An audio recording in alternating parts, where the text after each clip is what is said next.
friends, Sat Sri Akal. As a part of my travel to the offbeat places of Himachal Pradesh and Uttarakhand, our first destination was Khara Pathar.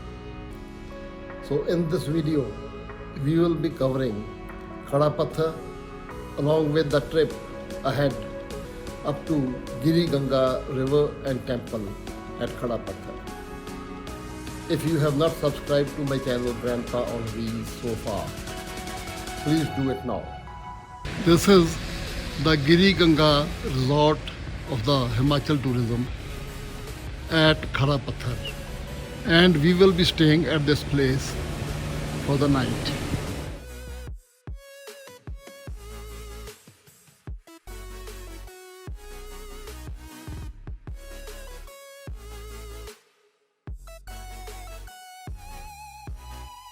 Just behind the Giriganga Resort of the Himachal Tourism, there is a very beautiful orchard which has apples, both the red colored as well as the green ones.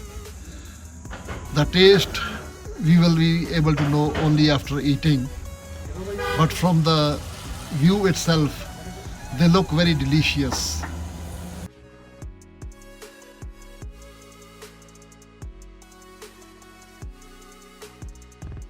At present, we are in the balcony of the room of our hotel, and in a few minutes, we will be going towards the Giriganga temple and the rivulet. We have been told by many people around here that the road towards that temple is in a very bad shape, and especially due to the rain that has been going on since today morning, it has become very slippery. So, in spite of our vehicle being a 4x4, it will be very difficult to reach there. So let's hope for the best. And we are starting in a few minutes. At the moment, we are at the Giriganga temple, about 7 kilometers above Khara Pathar town. Just behind me is the new building of the temple, and ahead of that are the old shrines. We can see the difference in the design of both the styles. It is believed that in the old days, a sage was carrying some sacred water from the river Ganges, and it fell on this spot. That is why it is named as Giriganga, as Giri means fallen. And just behind this temple is the small rivulet which is said to have originated after the falling of that holy water. Above of this place is another small temple which can be seen in the background just above the green meadow type slopes.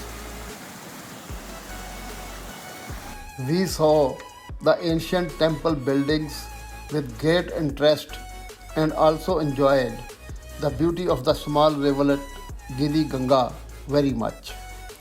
We stayed at this place for almost half an hour and considered that time well spent.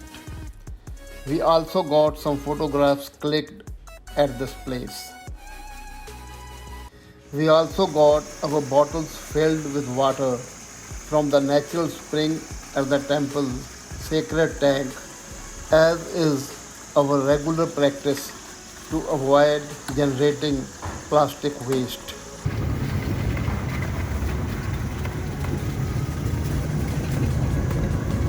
The day's heavy rain had made the road, which was already full of potholes, very slippery and risky.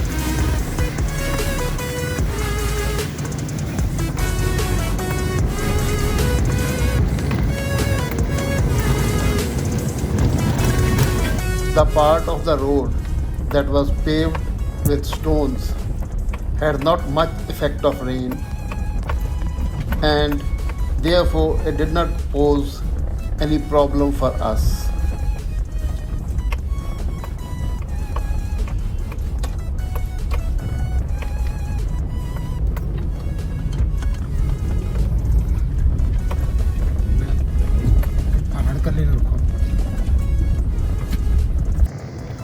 but the sections which had clay and loose soil had become totally muddy and very slippery. In spite of our vehicle being a 4x4, it kept on slipping at many places, but anyhow, we continued traveling on this dangerous path.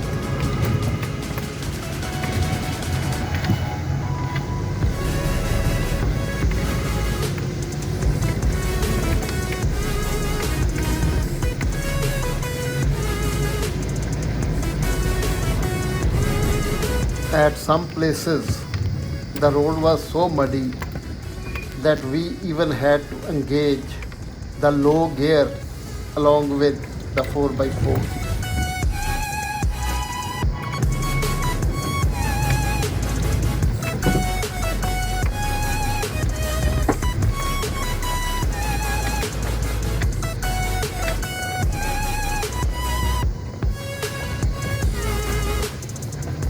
Finally, we came back before it was dark and thanked God for finishing this extremely dangerous journey safely.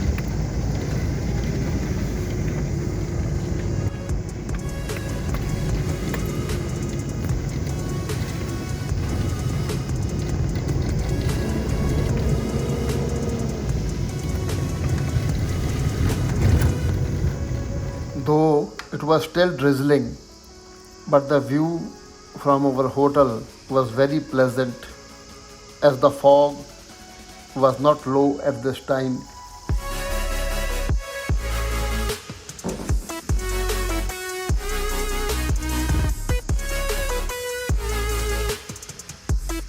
At night, we sat for quite a long time in the balcony of our room and kept enjoying the beautiful view of the valley below.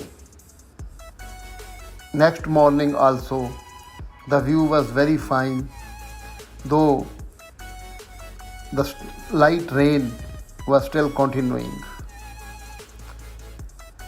The scattered low clouds in the perfectly green valley behind it gave a very beautiful view, and we left for Chanchal Pass at about 8 am.